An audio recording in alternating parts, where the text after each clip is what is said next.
২৬ দফার জুলাই ঘোষণাপত্র আসছে বিকেলে। ২৪ জুলাইয়ে ছাত্র জনতার গণ অভ্যুত্থানের আশা আকাঙ্ক্ষা প্রতিফলনে নানা পদক্ষেপ আছে এই ঘোষণাপত্রে, যাতে রাষ্ট্রীয় ও সাংবিধানিক স্বীকৃতি পাচ্ছে জুলাইয়ের গণ অভ্যুত্থান। বিশ্বস্ত সূত্রে এই দফাগুলো সম্পর্কে নিশ্চিত হয়েছে ডিবিসি নিউজ।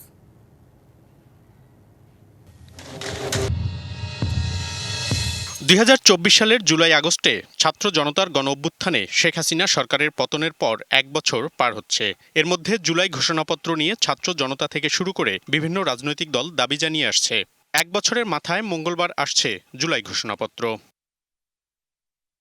ঘোষণাপত্রে রয়েছে মোট ২৬টি ধারা, যা গত বছরের ৫ই আগস্ট থেকে কার্যকর হবার কথা। ধারা ১-এ আছে ১৯৭১ সালের মহান মুক্তিযুদ্ধের মাধ্যমে স্বাধীন বাংলাদেশ অর্জনের স্বীকৃতির কথা। ধারা ৩-এ আছে ৭২-এর সংবিধানের কিছু কাঠামোগত দুর্বলতার কথা। ৪-এ রয়েছে ১৯৭৫ সালের ৭ই নভেম্বর সিপাহী জনতার বিপ্লবের স্বীকৃতি। ধারা ৫-এ রয়েছে ১৯৯০ সালে ছাত্র জনতার গণ অভ্যুত্থানের পর ৯১ সালে সংসদীয় শাসন ব্যবস্থার পরিবর্তন।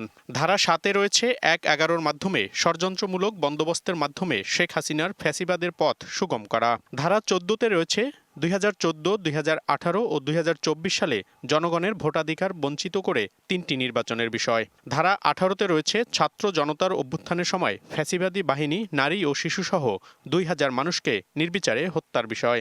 ধারা ১৯-এ রয়েছে ২০২৪ সালের ৫ই আগস্ট গণ অভ্যুত্থানের মুখে শেখ হাসিনার দেশ থেকে পালানোর বিষয়। ধারা ২১-এ রয়েছে সংবিধানের ১০৬ অনুচ্ছেদ অনুসারে সুপ্রিম কোর্টের মতামতে ডক্টর মোহাম্মদ ইউনূসের নেতৃত্বে ৮ই আগস্ট অন্তর্বর্তীকালীন সরকার গঠনের বিষয়ে। ধারা ২৩-এ রয়েছে যুক্তিসঙ্গত সময়ে অবাধ, সুষ্ঠু ও নিরপেক্ষ নির্বাচনের প্রতিশ্রুতি।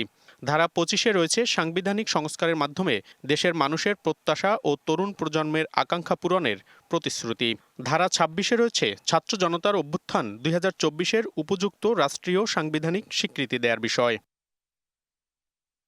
মনিরুল সোহাগ, ডিবিসি নিউজ, ঢাকা।